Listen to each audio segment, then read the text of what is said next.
again to the Conversations That Matter podcast. I'm your host, John Harris. Glad to be back in the chair today, not on the road, looking at a fall day, an overcast fall day outside, as I think we're still actually getting the system from the hurricane that hit Florida. It's traveled on up the coast, and I think that's what's causing what I'm seeing right now. But we definitely need the rain, so I'm thankful for it. But man, it's been, in my life personally, very busy the last few weeks, and I was able to celebrate most recently over the weekend with family my grandfather's 100th birthday, which is incredible. I can't believe that he's still able to walk, and he has his mind, he has his wits about him, he can still make jokes, and so that was a big deal. We had actually like 3 different kind of celebrations during the course of the week, it's just, it's wonderful to be with family. So I was in California for the last week, and we flew back very late getting in on Sunday night.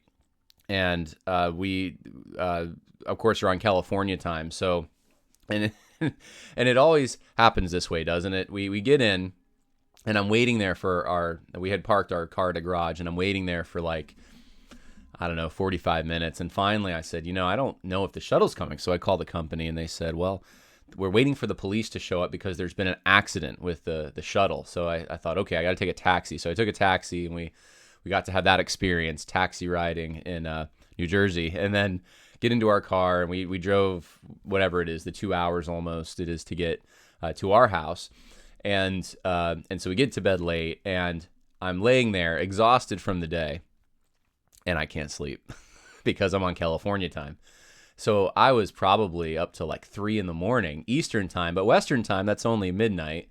Only midnight. I know some of you go to bed at like 7, 8 p.m., but in the course of, it's funny to me, in the course of only a week, actually a week and a half, I acclimated to staying up to like 11:30, midnight, and I'm still trying to get out of it. I'm still, my days are lopsided, so I don't know what I'm going to do, but I need to do something exerting, something that makes me really tired, I guess, so I'll go to bed earlier. Anyway, that's what I'm going through. Oh, the woes of first world problems, right? And then I get back, and my propane tank is the company that I use for fuel. They haven't delivered the propane tank, and it's been like 3 weeks. I've said, I need a propane tank for the upstairs apartment that we've been renovating. We're almost done with that. And it's still not there. So I've been on the phone yesterday and today, and I'm probably going to have to switch companies. So that's when you have, what I have, like 4 subs, it's 5, I think, actually. 5 subs. That is also an ordeal. So I'm dealing with that. And then we had another family birthday party last night, which was great. But I just feel like I'm like driving here and there. And I sat down at this chair right here that I'm sitting in right now. And I thought, deep breath, I'm home. And we're going to get into some now some social justice stuff. But there seriously though, there's been a lot on my agenda as far as things to talk about. People have been asking me a lot of questions, and I realize I said all that I just said to give you this information. I am getting to it. It's just been one thing after another. So yes, the questions about the retreat, I am going to be answering those within like the next 2 days. The questions about speaking or just other things, I know a lot of people have sent me, John, have you seen this? Have you seen that? I am keeping an eye on things as much as I can, but there's going to be just a lot of me digesting information over the next 2 days. And so I wanted to give you some things that have been a little bit on the back burner since I've been traveling, that it's old news, but it's not. It's old news in the sense that some of the things that I want to talk about other people have been talking about, but I don't think they brought up some of the things that I'm going to bring up about those situations. So we're going to do some SBC stuff, I think, today and tomorrow. And then after that, we'll get to some other things. We'll step outside SBC stuff, and we'll talk about more national things. And that's the plan, at least. We'll see how that goes. For those who have asked about the book club that we're going to do, yes, we're going to do that still. And the first book we're going to go over is Ideas Have Consequences. And I explained, I think it's important to have really good books, really good information that helps us understand the context in which we're living. We also need really good biblical analysis, exegetical preaching, understanding of the text. We need that. And I think a lot of you who listen, I'm not saying all of you, but a lot of you, I think, have that. You have resources to go to, whether it's, I was about to say desiring God, and then I caught myself. I meant renewing your mind. Is it renewing your mind? R.C. Sproul. What's R.C. Sproul's? I'm forgetting the name of his. Well, R.C. Sproul. You listen to R.C. Sproul or Grace to You, John MacArthur, or you have a pastor, hopefully a good local pastor that you're gleaning from, and you're in the Word yourself. That's the most important thing. But I think often in terms of supplements, what needs to be supplemented oftentimes is an understanding of the world we live in. You can't apply the scripture you're learning, at least as well, when you don't understand. And you don't have to be an expert like philosopher or something, but at least you need to know a little bit about what's going on. And I think there's so much deception out there, especially in the Christian world, so much just incomplete or flat out wrong analysis of what we're living in and what the working issues are, that I think it neutralizes Christians. Even Christians who understand the Bible very well, they don't know how to exactly apply all the principles that they have in their mind because they're misreading what is right in front of them. And so my purpose with the book club, at least initially, is to give you some really good books that I think help you understand the context in which we're living. And the first one is going to be Ideas Have Consequences by Richard Weaver. And this isn't like a Christian book in the sense that we often think of a Christian genre of books. This is really just a book, kind of pop philosophy, but it's analyzing the world that we live in. And even though it was written in 1947, it's a critique of modernity. And I think it would help a lot of us. I know it helped me tremendously in understanding how to navigate issues. So that's going to be coming probably closer to the holidays. And I think it's important we do this also just to have a positive, something positive that we're about, something. So it's not just... look at what these evangelical leaders are doing. Look how they're deviating from biblical orthodoxy. But we're also rebuilding. Also, we have something positive that we want to advocate. And so, starting out with some books that I can recommend to you, not just books that we're going through for the purpose of showing you the error, but books that actually have something positive. I think that's important. We need that. So that's coming probably closer to the holidays. I'll let you know. If you're a patron, I'm figuring out ways to include you in a more intimate fashion. I'm not sure exactly how that's all going to work yet, but there will be probably a live stream link that you'll have, and the recording will be that particular link, and then you'll be able to participate in a chat box or questions or something like that, something of that nature, and then I'll broadcast it to everyone on the podcast, but they won't. The normal listener won't have the opportunity to interact like the patrons will. So that's what I'm thinking. So anyway, that's coming. The retreat's coming up. You can, by the way, still sign up. We are past the deadline, but still have not filled up. There's still some spots left, so you want to get on it quick, but you can still sign up for the retreat. I'll put the link in the info section for that, October 28th through 30th with Dr. Russell Fuller. It's going to be a great time. And I know some of you have been maybes, and I would encourage you, get off the fence and commit if you're going to come. So more information for those who have committed to coming later in the week. Right now, though, before we get started with today's topic, in which we'll start examining the ERLC a little bit and just some changes there, and we'll see how far it takes us into the Southern Baptist world, I want to let you know about a great company if you're looking for tea. It is tea season. Where I am, it is tea season now.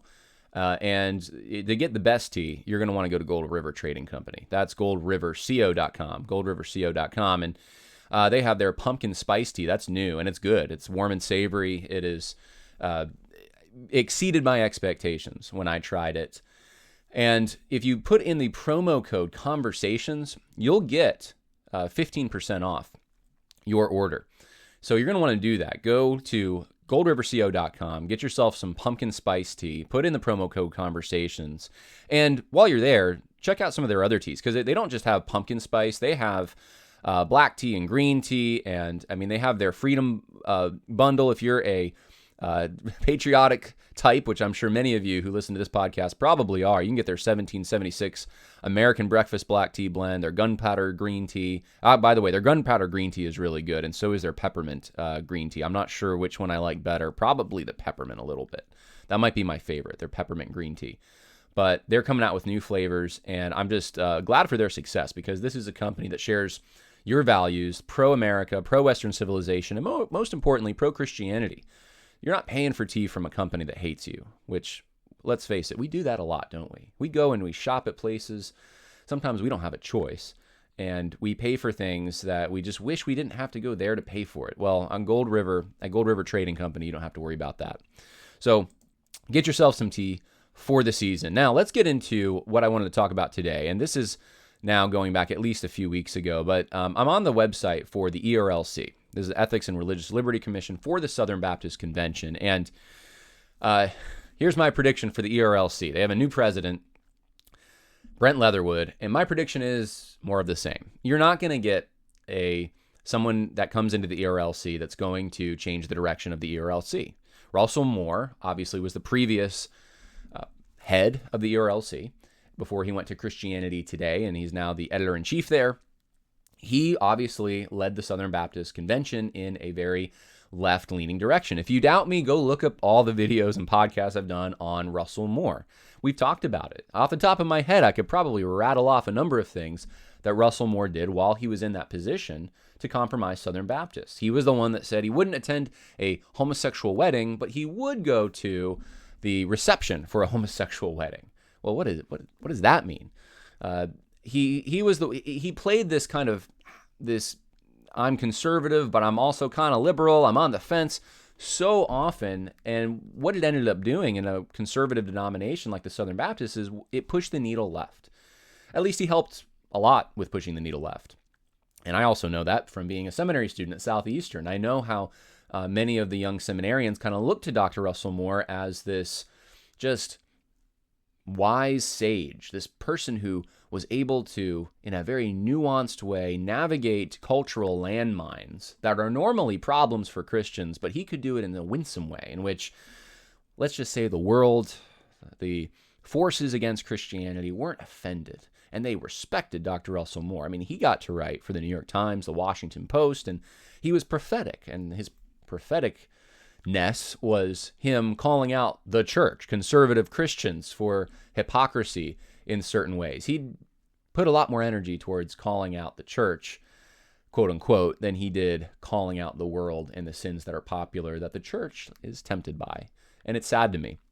So we did a lot of material over the last few years on Dr. Russell Moore, his immigration policies, his partnership with the Evangelical Immigration Table, his sexuality and his just halfway measures on sexual issues, homosexuality in particular, on his disdain for evangelicals who supported President Trump.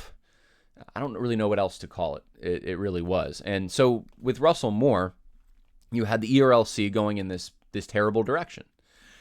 And the Ethics and Religious Liberty Commission hasn't really changed. Some conservatives want to abolish it. Some just thought, well, if we get the right people in there, then we could have a better Ethics and Religious Liberty Commission. The Southern Baptist Convention can really do a lot better. It can get involved in politics in better ways. And so the moment came very recently when the new head of the Ethics and Religious Liberty Commission was named, and that's Brent Leatherwood. Now, Brent Leatherwood has been with the Ethics and Religious Liberty Commission for some time. He was serving as the acting president since September 2021, and he had been previously involved as the executive director of the Tennessee Republican Party, the director of communications and policy strategy in the Tennessee General Assembly, and he worked for several years on Capitol Hill. And so he is someone, Russell Moore came from Democrat politics. Well, Brent Leatherwood came from Republican politics, right? Isn't that good? And I thought at the time, this is someone from within the ERLC. This is someone who's been there. This isn't going to be someone who's going to come in and change the direction and break everything up. They're just not going to let that happen. So I was not surprised to find out that Brent Leatherwood was very much in the same vein as Russell Moore. And so how do you know that, John? Well, let me play for you this clip first, and you tell me what you think. Does this sound like he's going to change the direction from where Russell Moore took it? Or does this sound like he's going to keep the direction going the same way it has been for a while? What are some very tangible things that Christians can do to engage the culture in the midst of a global pandemic and in the midst of such a volatile political season? Yeah. My boss, Russell Moore, one of the things that really attracted me to come and serve here at the ERLC is he's got this phrase: we need to engage the culture without losing the gospel. Mm. So what we try and counsel Christians to do is get out there and engage people on the issues that matter, on the issues that Christians really care about, but do so in a way that is builds a constructive bridge so that the gospel can actually be shared with people who might be unbelieving, might be skeptical, just overall a watching world, because we're ambassadors for Christ, and particularly in this culture that is fallen, and a lot of people would say is very adversarial towards Christianity. Which, I mean, newsflash: since Genesis 3, culture has been adversarial towards us. But what I would say is just make sure that you are comporting yourself, you are conducting yourself in a way that honors Christ. And that is a way that I tried to govern myself in my previous roles. I ran the Tennessee Republican Party for 4 years before coming to this role, and I ran a number of campaigns prior to that. And I always tried to govern myself with this principle in mind. Do folks find you agreeable to disagree with? Are you a joy to disagree with? In other words, you can have very deep disagreements, but are folks, do they see charity emanating from you? Do they see that you are actually trying to help them along? And I think if we all did that as Christians, particularly in this chaotic, very polarized moment that we're living in, man, that'd go a long way. Well, there you have it. Brent Leatherwood wanting to follow the pattern of Russell Moore in engaging culture without losing the gospel, he says. Now, this particular interview dropped on YouTube November 2nd, 2020, and Russell Moore was still at the ERLC at that point. And so Brent Leatherwood is basically saying, this is the pattern. This is who I admire. We're going to do it this way, except for the fact that if you think about it, and if you've listened to this program for any amount of time, Dr. Russell Moore did compromise the gospel. I give an example in Christianity and Social Justice, Religions in Conflict, where Dr. Russell Moore says at the MLK 50 event that Christians who don't care enough about sanitation workers and other social justice issues, they need the gospel preached to them again because they don't really have it. But you know who had it? Was Martin Luther King Jr. And of course, Martin Luther King Jr. was a false teacher. He didn't have the gospel. He wasn't orthodox in his understanding of the gospel. And yet here you have Dr. Russell Moore in that particular speech saying, follow the pattern of MLK. He knew how to really preach the gospel. And Christians today, evangelicals today, they don't have it because they just don't care enough about justice issues. So what's the basis for for receiving, understanding, apprehending the gospel? What's the basis for the finished work of Christ being applied to our accounts? Is it our works? Is it the level to which we care about social justice? Or is it Jesus Christ's work and his work alone? That's the question. And that's always been the question, the soteriological question with social justice. And Russell Moore, at best, muddies the water. I would say he preaches a false gospel at times. And this is the person that Brent Leatherwood thinks really does a good job because, he builds this constructive bridge to the watching world. And how does he do that? Well, it's a joy to disagree with. If it's a joy to disagree with you, and from the world standpoint, from people who disagree with Christianity, then you must be doing it right. And the question I have is, from whose perspective? does the watching world that hates Christianity, when they disagree with Christians, are they thinking such a joy to disagree with this person? And because they say that, you're then vindicated? Or is it, I mean, could you wind up with a scenario where you've done everything you possibly can? You've spoken in a very nice tone, but they're still offended because you've spoken the truth. You've said that marriage is between a man and a woman, and they just can't take that, even though you say it very gently. There's some Bible verses I think that apply to this. There's many, actually. Matthew 10:22. You will be hated by all because of my name, and but it is the one who has endured to the end who will be saved. John 15:18. If the world hates you, you know that it hated me before it hated you. And we could go on and on. There's so many verses. And in the Old Testament as well, there's verses along these lines. So if you look at the Old Testament example of what being prophetic is, there's a lot of hatred, especially towards the people that are being confronted for their sin, which are people that are disobeying the law of God and in blatant ways, idolatry, sexual immorality, and they don't want to be corrected. And Russell Moore saves his powder. He keeps it dry until there's an evangelical to blast for some kind of hypocrisy or something he can come up with. That's the way that Russell Moore has practiced being quote-unquote prophetic. It's not the pattern you have from the Old Testament. It's not the pattern you see in Jesus or the disciples. In fact, if the world loves you, that's a bad sign. Now, you do have verses like in 1 Timothy 3, verse 7, you have verses that say that if one wants to be an elder, it's in the qualifications, he must have a good reputation with those outside the church so that he will not fall into the reproach and snare of the devil.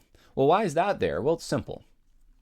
Think about the job that you have. Are you ethical on the job? Are you pilfering from your employer?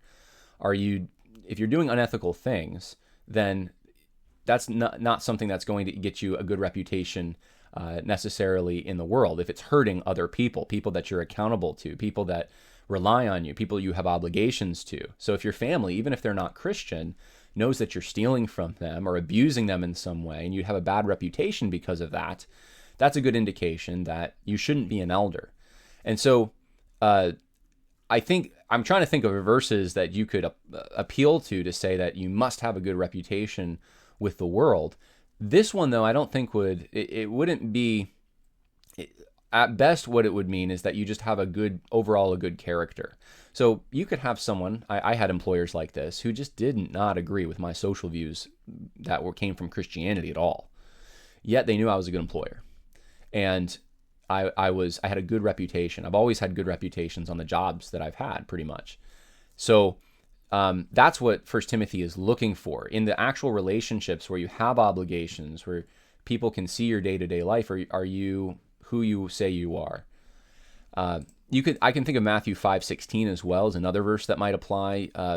It says, "Let your light shine before men in such a way that they may see your good works and glorify your Father who is in heaven." Now the question I think here is, what mechanism exists for that transfer, or that not transfer, but that reaction of glorifying God based upon noticing these good works? Well, that's going to be, I think, a work of God.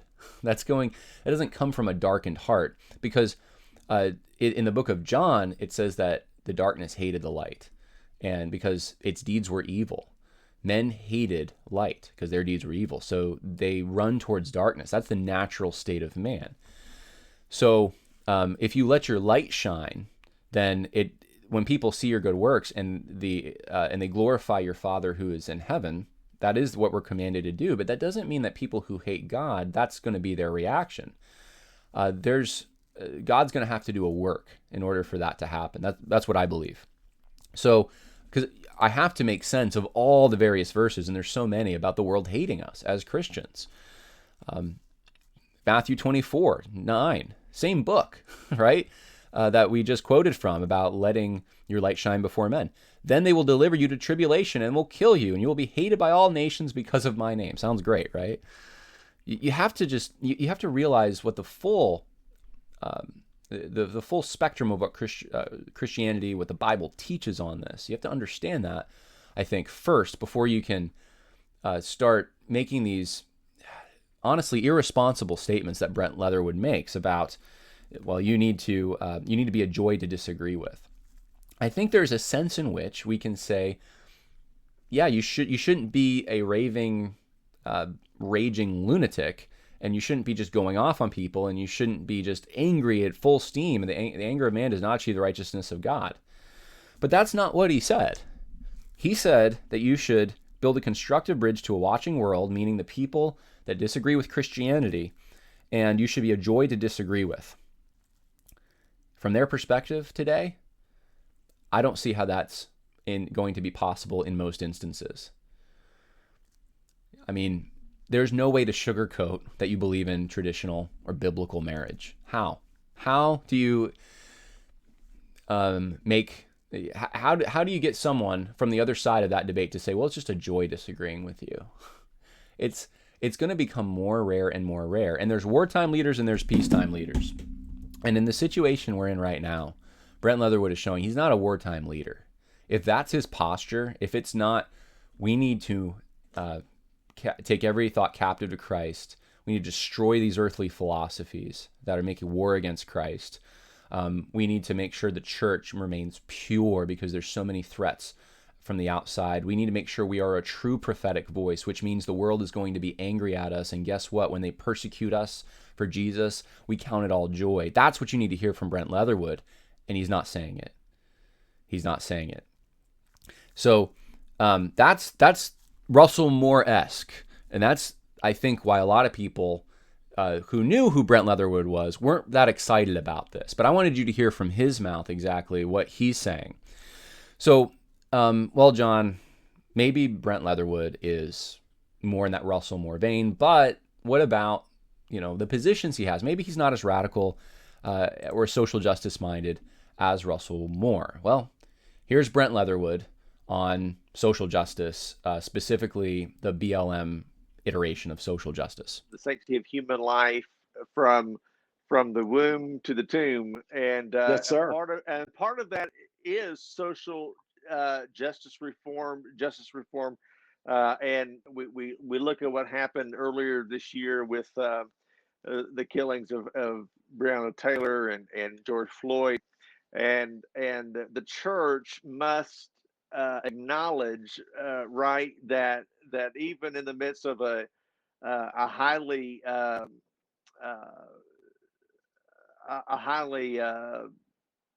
contentious, pretentious, yes, that we are that we're recognizing that the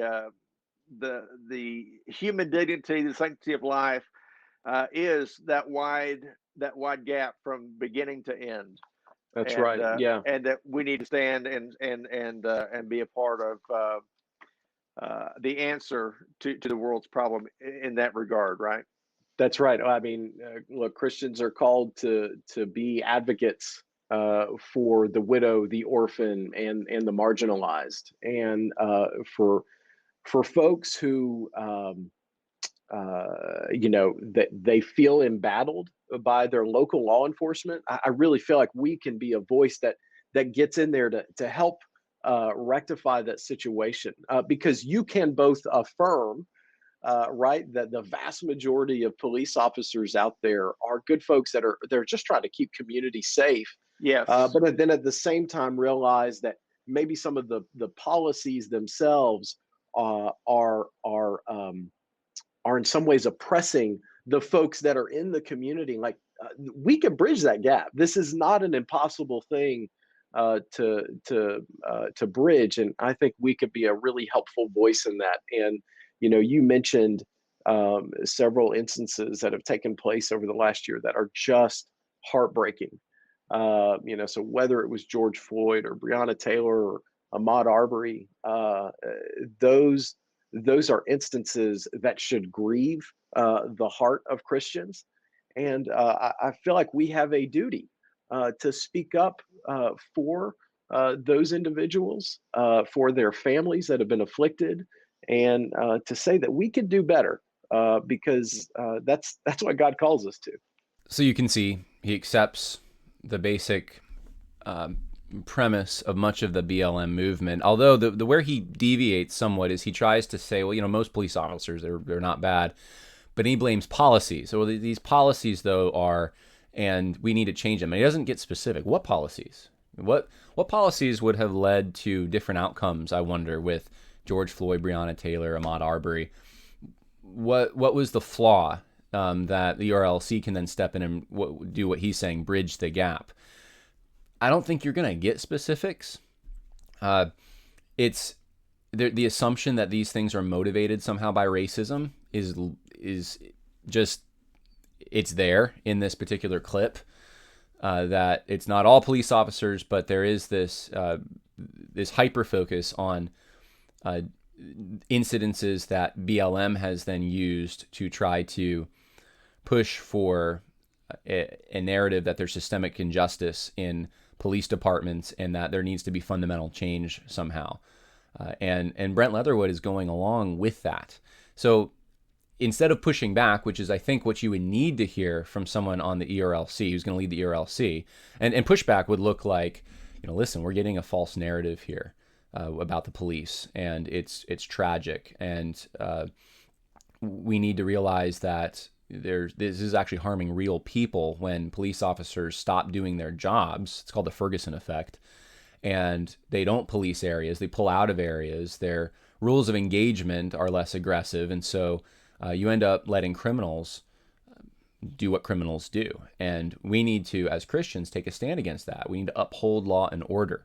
We need to make sure that there's not this misunderstanding and misrepresentation, lying, right? That's kind of a bad thing. And this unequal weights and measures in which when things happen to white people that are comparable, they're not focused on at all. It's only those particular circumstances that will forward the agenda that paints the police as somehow racist. We need to make sure that we're not in league with people who are lying and using unequal weights and measures to forward amounts to a Marxist agenda. You're not hearing that from him, though. He goes along with it once again, which is similar to Russell Moore. So I don't expect any change from the ERLC based on that. Well, you say, well, John, maybe the greatest threat, though, is the COVID stuff we saw. We saw what the federal government did to churches and how churches were marked in so many areas as non-essential, whereas even liquor stores were essential. How does that work? Well, here's Brent Leatherwood on that particular topic. Listen for yourself. One of the main things I think that a lot of Christians are asking today is with everything that's going on with John MacArthur in California and other pastors throughout the nation, is religious liberty under attack in America? Actually, if you just look at this just expired Supreme Court term, I mean, we're talking here the 1st of October, so a new Supreme Court term has started. But the one that just ended in June, actually, if you just take a step back, religious liberty is in many ways the strongest that it has been, at least in recent history.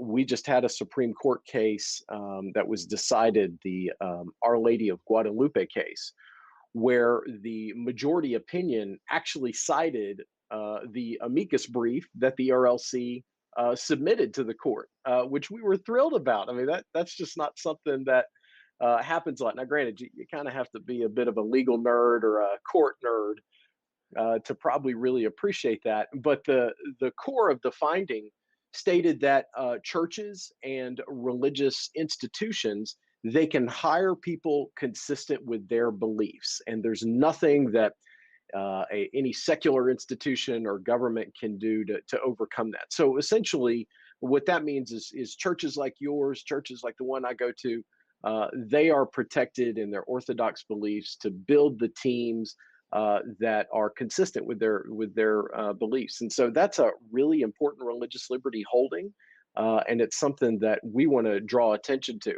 Now, look, in this moment, we are living in just an incredible time. So there are naturally going to be collisions between church and state. And we have spoken to the ones where there are really legitimate concerns where maybe the government has overstepped its ground. So just recently, Capitol Hill Baptist in Washington, D.C., they have really tried to extend themselves to meet the standards that the city of Washington, D.C. has put in place for religious institutions. and they've worked within the parameters. They even have tried to get feedback from the Washington D.C. city folks saying, "Hey, we would like to host an outdoor service." They have been meeting across the river in Virginia at a satellite location. But just recently, Washington, D.C. said, "Hey, we're going to start permitting outdoor services." And they tried to get an answer from them, and they just haven't been able to do that. And so they finally said, "Hey, we're going to file a lawsuit against you." And that is a very legitimate thing for them to do because they have tried to partner with officials in Washington, D.C. So, like this is a crazy time for sure. So there you have it. We're at an all-time high, apparently, for religious liberty. It's in better condition than it has been in recent memory. And John MacArthur's situation just ignored by Brent Leatherwood, even though that's brought up by the interviewer. And he goes to cite 9 Marks and Capitol Hill Baptist Church because, they worked with the officials. They're working with them. And that's the important thing. You work with those officials. I'm all about working with officials. But you got to know who you're dealing with. And if anything, Jonathan Lehman was the one who went out there and said, before you follow John MacArthur and just open up, wait, right? He wrote this whole thing on it. And then later in the year, 9 Marks is like, it's too much now. Now it's too much. Well, it was too much from the beginning. That was a point I was trying to make from day one with this whole thing. Look, from the get-go, this was an overreach. As soon as churches were designated as non-essential, it was an overreach, and these other places were essential. It's just not the kind of person I think you want in a position of leading the ethics and religious liberty for the largest Protestant denomination in the country. That he can't see that while he's saying this, religious liberty is actually threatened, incredibly threatened. And not just in the United States, across the world. In Canada, probably much more severely, but in certain places in the United States, it got bad. And it's so out of touch, I don't even know what to say. But that's the person who's running the ERLC now. Now that brings us to, let's say, John, I see what you're saying. I see that, he's soft on social justice. He's doesn't see the threat to religious liberty. He's following the example of Russell Moore. But John, the abortion thing, that's the main thing, right? And I would say, yeah, abortion is, there's a lot of things that are important, but murdering people, legally sanctioned murdering people, yeah, that's probably the worst. And that's the one that gets us all, it should get us all mad the most, I would say, righteously indignant. And Brent Leatherwood, unfortunately, I believe is somewhat compromised even on this issue. And I did a whole podcast on this where there was a Louisiana proposed legislation, HB 813, and there was a letter opposing that particular piece of legislation put out, and it claimed that women were victims of abortion. One of the people who signed off on this was Brent Leatherwood at the ERLC, that we need to oppose this Louisiana bill because this bill, even though it didn't like select out women that get abortions for special treatment, all it really did was it said abortion now falls under the laws we have in this state about murder. But if you do that, guess what? That would mean that women who opt to get abortions are also going to be held liable to some extent. And we can't have that. And so Brent Leatherwood, along with a number of other quote-unquote pro-life groups, went out there to oppose this piece of legislation. He was confronted about this on the floor of the Southern Baptist Convention this past summer, Southern Baptist Convention 2022 in Anaheim, California. Here's what happened. My name is Brian Gunter. I am a messenger and the senior pastor of First Baptist Church in Livingston, Louisiana. Earlier this year, I worked with my state legislators to introduce House Bill 813 in the Louisiana legislature.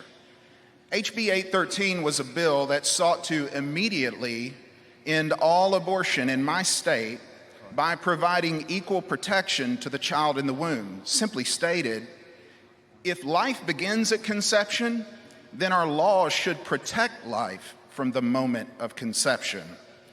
So you can imagine my surprise when you signed a letter dated May 12th urging all state lawmakers across America to oppose this bill and others like it because it would make it a crime for a woman to kill her own child by abortion. I thought that Southern Baptists, when we say we're pro-life, we mean that no person should be able to murder an innocent child in the womb. So this is my question.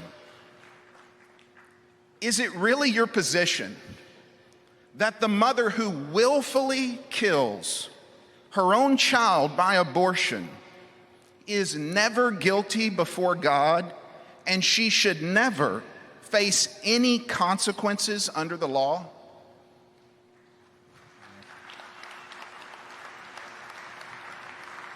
Here's the deal. We agree on the bottom line. We want abortion ended. We want it ended today. We want it ended tomorrow. We want to end it as soon as humanly possible. But while we hold fast to that goal and continually shout, that is what we want, why not support legislation that promises to save one more life in any context? I will say this, to get the record straight, no letter was sent directly to Louisiana about a Louisiana piece of legislation.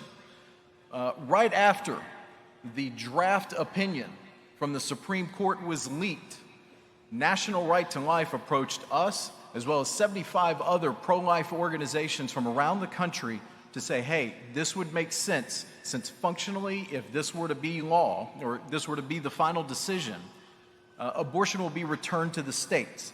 It would seem to make sense that we send a letter to legislative leaders in all 50 states to let them know what the principles of the pro-life movement are. And so in a state like California, for example, where we are, it makes sense to send that because they're going to have this issue right in front of them. And in a state like California, they're going to have to take any available win where they can. Here's the reality. You're not going to get me to say that I want to throw mothers behind bars. That's not the view of this entity. That is not the view of this convention. It is not the view of the pro-life movement. That was proven yet again today. I believe the same principles that Jesus used in John 4 and John 8 apply right here. Maybe instead of rushing in like a mob, we instead rush in with the truth given to us by the author of life, showing we are able to bear the burdens of others and offer the healing that comes with grace, just as has been poured out for us. So he brings up John 4, which would be the Samaritan woman. He brings up John 8, which is the woman caught in adultery. In both cases, Jesus confronted the sin. And he's using that to justify why his position is that mothers should not be punished or put, well, yeah, that really is what he's saying. They shouldn't be punished for seeking an abortion. What if you made the analogy a little different? Bring it outside the womb instead of inside the womb. Let's say a mother decides she wants her 10-year-old killed, and she pays someone. She pays a criminal. Now, we have to use our imaginations a little. Let's say it's sanctioned somehow. There's a protection for people who want to end the lives of 10-year-olds. And she takes a 10-year-old in and says, I want the life of this 10-year-old to be ended. She signs the papers. The 10-year-old dies at the hands of a murderer. And then there's no consequences then for the mother in that case? I mean, that would seem silly to us, and rightfully so, because we know that there would be complicity, that this was something that was sought, that just because you push the button on the machine gun or something, or the drone, doesn't mean that you lack somehow the moral culpability. Pushing buttons from even a far off location still makes you responsible for what takes place on the ground in real life, in the tangible existence we live in. And so if a mother does that with her child, when it's inside the womb and says, I would like my preborn child to die, would you help me kill this child? And then that a doctor kills the child, then the mother would have culpability. There's really no category for the mother to be innocent, biblically speaking, of that. And to bring up John 4 and John 8 does nothing to invent that category. It just means that Jesus is forgiving. Praise God for that. For the woman caught in adultery, he's forgiving. Go and sin no more is what he said. That doesn't mean that the law should not take its effect. In fact, civil procedure wasn't being followed in that passage, if you recall, because the man wasn't there. So the Pharisees were not following their own law in administering the rightful punishment. In this case of the Samaritan woman, Jesus confronts her. He actually initiates the confrontation. You have 5 husbands. The one that you're with is not your husband.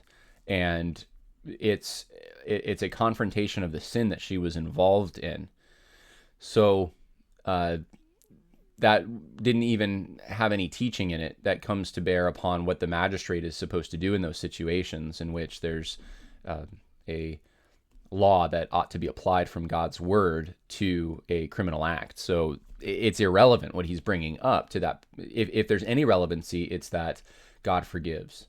God knows, he sees, and then when there's repentance and faith, he forgives. And that should be the encouraging thing, but not as a club used to beat people who simply want to make abortion murder, which is really what that Louisiana proposed legislation was going to do. Just going to make abortion like any other murder. And Brent Leatherwood, I would say, is compromised on that to some extent. So that's what I see with Brent Leatherwood. I don't see someone who's going to deviate from Russell Moore's pattern. If anything, he's going to keep it going, and maybe then some. We will see.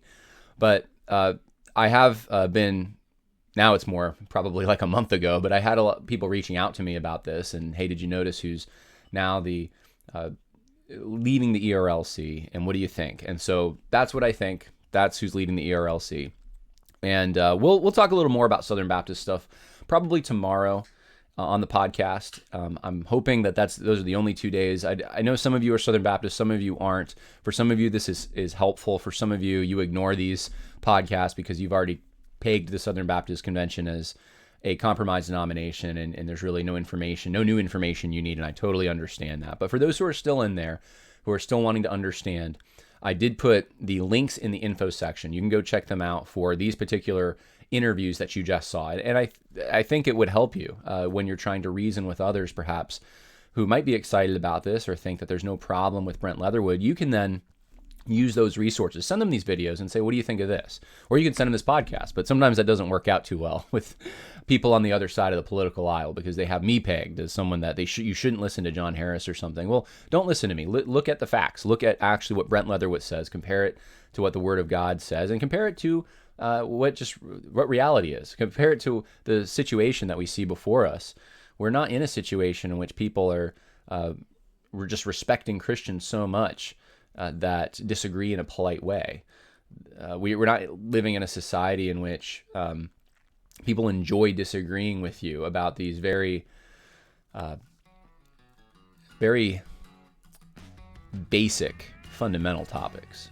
I mean, the disagreements between us right now, the divide between us is not something that can be brought back together through winsome dialogue.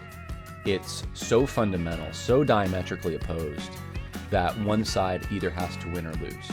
That's the bottom line. And which side is the ERLC going to be on? You can't straddle that fence. So, hope that is helpful for some of you Southern Baptists out there. More coming later in the week. God bless. Bye now.